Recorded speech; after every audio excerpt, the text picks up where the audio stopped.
बिस्मिल्लाहिर्रहमानिर्रहीम। To the point में मैं हूँ साजिद हुसैन। मजबूत मुस्तहकम पाकिस्तान पर हम बात करते हैं कैसे मुल्क को मिल जाएगी तामीर और तरक्की में का किरदार अदा करना। तामीर और तरक्की के सफर में हुकूमत किस समय जा रही है पे बात करेंगे और अपोजिशन से भी ज़रूर हम बात करेंगे। ज्वाइन किया इस वक्त हमें सैयद इखलाक हाशमी साहब से आपका ताल्लुक है। सर खुशामदीद कहेंगे इखलाक हाशमी साहब शो में। क्या हाल है? ठीक ठाक है जी मैं ठीक। हाशमी साहब ये 27वीं आईनी तरमीम की फिर बात हो रही है। मौलाना कह रहे हैं ये हो ही नहीं सकता, कतन नहीं होगी। तो ये आप तरमीम जो कर रहे हैं लेकिन इस पे वकला तहरीक और अपोजिशन की जमात पाकिस्तान तहरीक इंसाफ को बड़े तहफ़्फ़ुज़ात हैं, कहीं ऐसा ना हो कि वो माजी वाला धरना फिर लग जाए। बिस्मिल्लाहिर्रहमानिर्रहीम। बात ये अपना साजिद भाई, पहले 26वीं तरमीम की तो यही बातें हो रही थी। ये कुछ हो रहा था कि ये प्लान ये आएगा, ये नहीं होगा। 26 तरमीम अल्लाह ताला का शुक्र है हमने पास करा ली, ठीक है। अब उसके बाद और 26 तरमीम से जो लोगों को फायदा हुआ, जो असल में 26 तरमीम पास होने के बाद आवाम का फायदा है उसमें। तो ये नहीं कि ये सिर्फ प्रोपेगेंडा की हद तक है। पूरी दुनिया के अंदर यही निज़ाम चल रहा है। जस्टिस का जो निज़ाम है ना, हमारे सुप्रीम कोर्ट की जो तैनाती है, जो हाई कोर्ट की तय, सेम पूरी दुनिया में यही सिस्टम है। और हमारे क्योंकि एक जो सुप्रीम कोर्ट के चीफ जस्टिस साहब है, वो तमाम जो ये हमारे सियासी लोगों के केसेस होते हैं, जो ये इस किस्म के, वो सारा दिन उसी में मसरूफ रहते हैं। अब ये कम से कम आवाम के लिए आपको सुप्रीम कोर्ट के चीफ जस्टिस जो है ना आपको मिलेगा, जो बड़ी अच्छे तरीके से और बड़ी तादाद लोगों को इंसाफ दे सकेगा। नंबर वन ये है। लेकिन हाशमी साहब चेमा गोइयां ये चल रही हैं कि जिस आप लाडले जज को लाए हैं, चहीते जज को, यही आफरीदी साहब को, वो आप नहीं, हम किसी ना हमारा जज चाहता है कोई और ना हो सकता है। ये कोर्ट का मामला है और मेरे ख्याल किसी जज को चाहता होना नहीं चाहिए। और जज वही होता है कि जो आवाम के अपने महल के ऊपर फैसले करें। नहीं तो आप और अभी आप देखें, नहीं सुन ले अब यही आफरीदी साहब ने जब से अलग उठाया है, तो मुझे बताया कि वो अपने मेरिट के ऊपर फैसले कर रहे हैं और बड़े अच्छे फैसले कर रहे हैं। तो उसमें मुझे बताया हुकूमत का क्या अमल दखल है? अच्छा उसमें हुकूमत का अमल दखल है ही नहीं कोई। सर जी मोस्ट सीनियर जो सीनियरिटी जिनके पास थी वो तो मंसूर अली शाह थे, लेकिन आप नहीं देखिए वो नहीं जब नया नहीं देखिए सिस्टम बना है। देखिए आर्मी चीफ के लिए 3 नाम दिए जाते हैं, उसमें से एक आदमी आर्मी चीफ बनता है। तो इसी तरह अपने जस्टिस के भी ये नहीं। जो पहले तो ये होता था कि जब जब चीफ जस्टिस बन गया और उसके बाद वो मनमानी करते थे, अपने फैसले करते थे। और पाकिस्तान की तारीख आप उठा के देख लें। अभी आपने देखा, जब से पाकिस्तान बना है, नहीं सुन लेना। अब पाकिस्तान जब से बना है, अगर यही आइन जो है ना 26 तरमीम मुस्लिम आ जाती और यही आइन बन जाता, तो ये पाकिस्तान जो 2 लाख नहीं होता।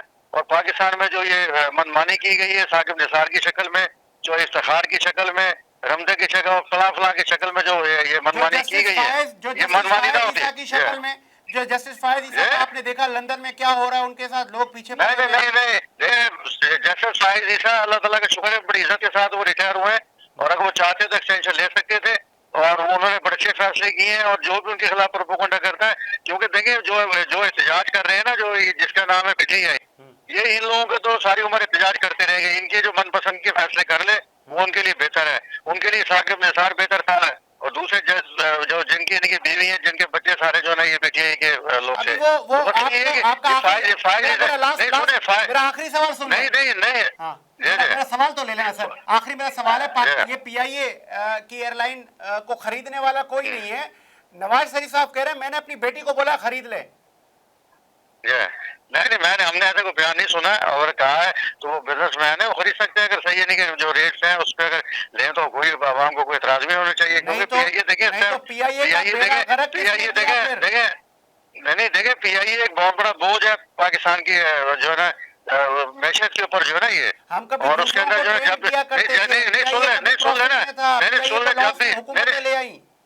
नहीं साजिद भाई सुन तो ले। मसला है कि जब भी आप फैसला करते हैं इसे निष्कारी की तरफ ले जाने के लिए, तो आपको पता है कि उसके जो है रास्ते में कौन कौन से लोग रुकावट बनते हैं यहाँ पे, है ना। ये वो रुकावट बनते हैं कि जो महकमे तबाह कर दिए, यहाँ पूरे इदारे तबाह कर दिए। सुन तो ले, मैं बता देता हूँ पीआईए की एक ही बोली लगी है 10 अरब की, जो कि मालूम है, मुझे पता है। अब 10 अरब रुपए की तो कराची में एक बिल्डिंग नहीं बनती हाशमी साहब। बिल्कुल नहीं, इसकी एक बिल्डिंग जो है ना वो 10 अरब से ज्यादा की है पीआईए की। अच्छा तो ये पीआईए की असासिया इस्लामाबाद में और कराची में आप देख ले तो वो अरबों खरबों में जाते हैं। तो ये 10 अरब की बोली लगी, कोई खरीदने वाला ही नहीं है, इतनी लाचारी है। नहीं तो ये कोई ना कोई माफिया तो है ना। देखिए एक मैं बात बता दूं, हुकूमत में होते मैं आपको क्लियर बात बता रहा हूँ कि पाकिस्तान में माफिया जब तक आप सर कलम नहीं करेंगे ना, ये पाकिस्तान तरक्की की तरफ गामजन नहीं कर तो आप सकते। और करें यही ना, काम हम लोग कर रहे तो हैं। माफिया का नहीं, यही तबादला काम हम आप लोग कर रहे करें।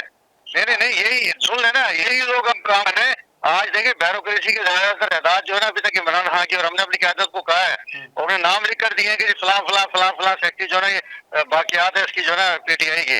और जब तक आप इन्हें नहीं हटाएंगे आप यहाँ पे जो है इदारे काम नहीं कर सकते। और हम वही काम करने चाहिए कि माफिया का सरकलम करने के लिए अल्लाह ताला का शुक्र है हम तैयार है।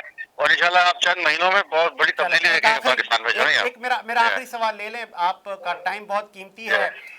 एक तबसरे किए जा रहे थे कि जस्टिस फायद ईसा यहाँ से चलते बनेंगे तो नवाज शरीफ साहब भी रवाना हो जाएंगे, और वही हुआ।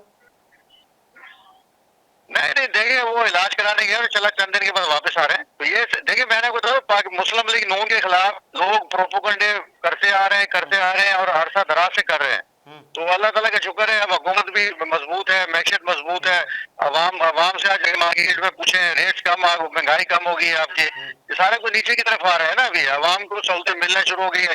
तो इंशाल्लाह चंद महीनों में और ये घबराए हुए हैं कि अगर चंद महीनों में और इनके ज्यादा हुकूमत ने काम जो कर रही है और जो हमारे मिशन है और जो हमारा यानी कि टारगेट है, उसके बाद अवाम को तो सहूलतें मिलना शुरू हो जाएंगी। और ये लोग जो आज बैठे हुए बाहर ये जो शोर मचा रहे हैं, प्रोपोगंडा कर रहे हैं, इनके खत्म हो जाएंगे। कफन बांध कर सीएम केपी के और पीटीआई के लोग कफन बांध कर आखिरी हमने अरे भाई ये देखें, ये केपी के जो अमीन गंडापुर है और 4 लोग हैं पीटीआई के, ये पीटीआई के लोग हैं ही नहीं है।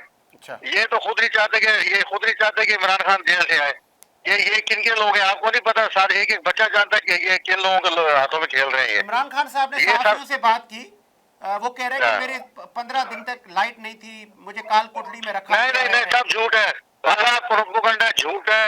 जितना इमरान खान साहब सहूलत में रह रहे हैं और अल्लाह ताला और उन्हें सहूलत में रखे, ये सब प्रोपेगेंडा है, सिर्फ प्रोपेगेंडा की हद तक है। चले जी, ठीक है, बहुत शुक्रिया आपके कीमती वक्त का। हाशमी साहब बहुत शुक्रिया, आपने अपना कीमती वक्त दिया। मुझे प्रोड्यूसर साहब ब्रेक का कह रहे हैं, ब्रेक लेते हैं, ब्रेक के बाद हाजिर होते हैं।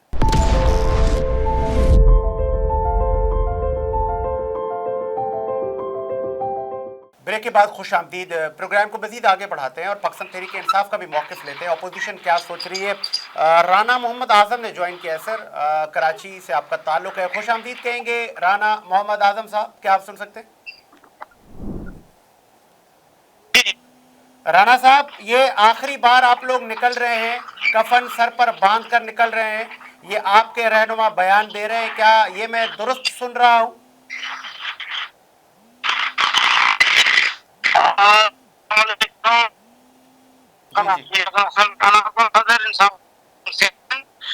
आप दुरुस्त सुन रहे हैं, और तो यही है कि अब जो है फैसला है कि आगे जाना है।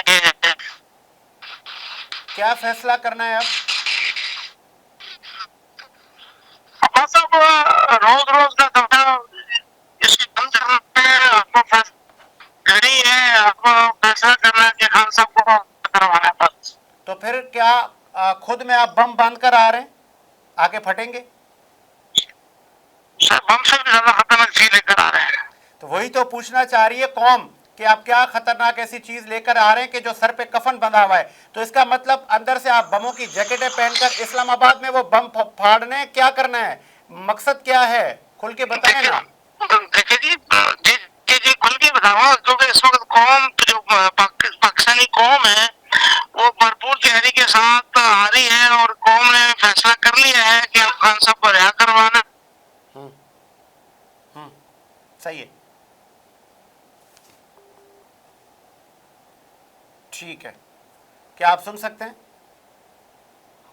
जी बताएं कैसे रिहा करवाएंगे?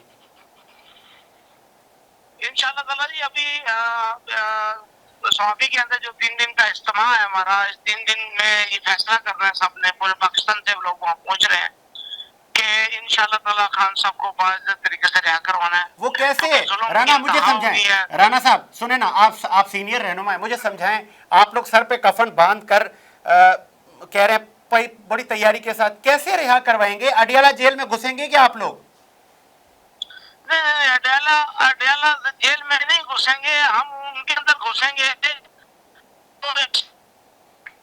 कि कौम को ये रवाल बनाया हुआ, ये टोला इस मुल्क को बेच खाया, अभी बेच से कसर दी उन्होंने, पीए भी बेच तैयारी में लगे हैं, पीए भी बेच के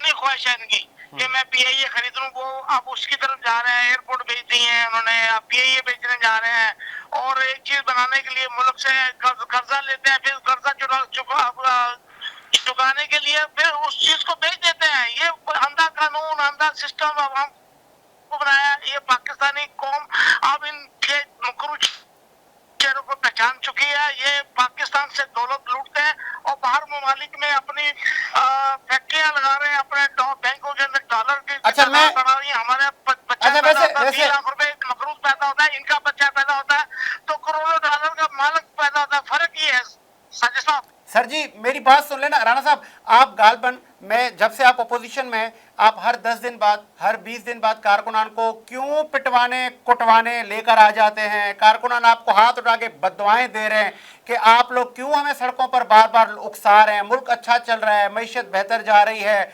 अगर कुछ हुकूमत कहीं कुछ बेचना चाह रही है, कुछ प्राइवेटाइजेशन कर रही है तो पार्लियामेंट मौजूद है। आप पार्लियामेंट में आए कफन बांध के कहाँ जा रहे हैं आप?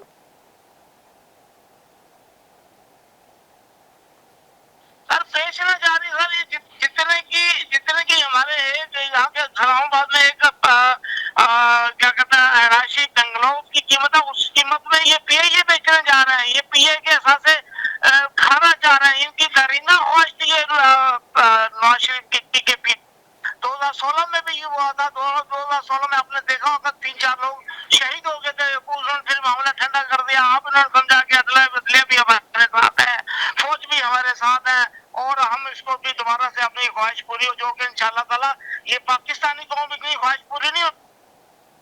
अच्छा चलें, तो लोग निकलेंगे आपके इस बार?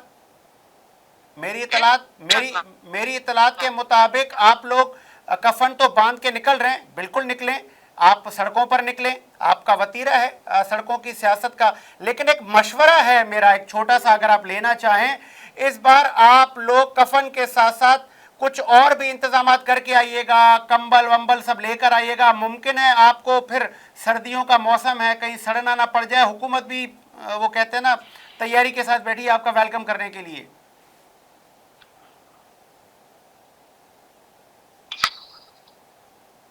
हेलो जी आप सुन सकते हैं? राब्ता हमारा मुनक़ता हो गया है राना मोहम्मद आज़म साहब से, और प्रोग्राम का वक्त भी गालबन इख्तिताम की तरफ है। देखना ये होगा कि पाकिस्तान की इस जलसे जुलूस से कब पाकिस्तानी कौम को निजात मिलती है। जमहूरियत का हुस्न है एहतजाज करना, लेकिन वो एहतजाज पुरअमन हो, जिससे सड़कें ब्लॉक ना हो, जिससे आम आदमी परेशान ना हो। तो बिल्कुल करें, सबका हक है, सब एहतजाज करें, लेकिन क्या उस एहतजाज के नतीजे में आप जिस मकसद के लिए आते हैं क्या वो हासिल कर पाते नहीं? ये भी एक सवाल है। मुझे साजिद हुसैन को इजाज़त दीजिए, मुलाकात होगी नए प्रोग्राम के साथ। अल्लाह हाफ़िज़।